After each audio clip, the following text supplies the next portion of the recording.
Good afternoon, everybody. Happy Friday. I hope you've had a good digital day so far. I want to send another huge shout out to our entire school community for the way that you handled the power outage yesterday and for your participation and engagement at curriculum night. I know that you were tired. I know it was a long night, but the way that you greeted our families was really special, and I especially enjoyed watching you engage with each other in the hallways, playing and having fun. And there was a sense of joy and levity in the air that made me really happy to see.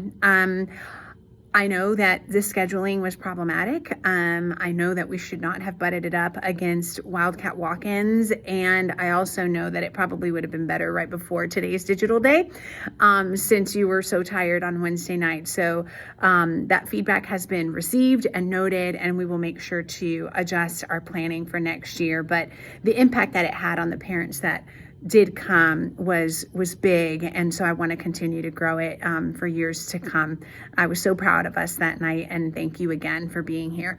I have two operational updates for you today. One of them is about the Evolve weapons detection system.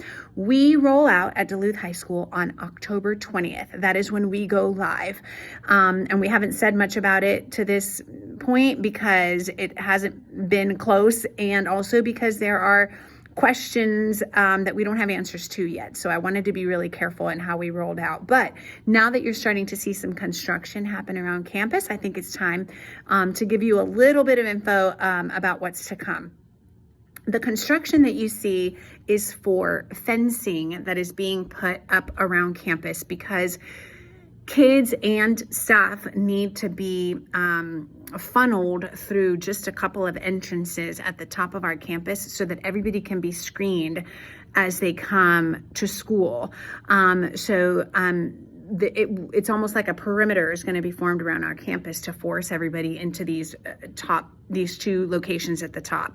So when you start to see some holes being dug and some posts being put up, that is the reason for that. Also, it's going to take about 13 to 15 people at least to man these stations. And so soon we will begin talking to some of you about whether you might or might not be interested in taking on this job. And it's a big job. So we'll be sending out some information soon and have some sessions where you can ask questions about what that would look like.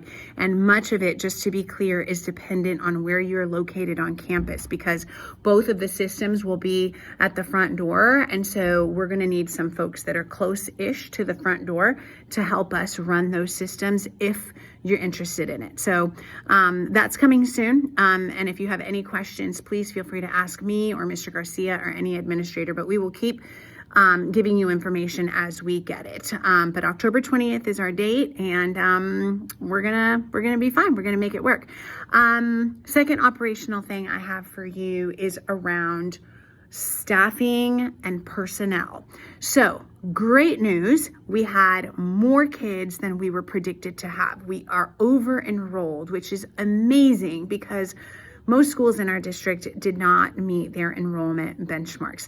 What that means is that we are now able to hire a few more teachers. Now, we have very big class sizes in language arts, science, and social studies. So our goal is to hire some teachers that will help lower those class sizes. However, it's really difficult to find qualified teachers this time of year.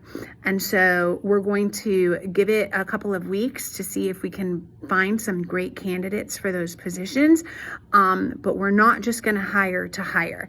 And I wanted to be really transparent about that. I would love to lower your class sizes by 3 or 4 kids per period.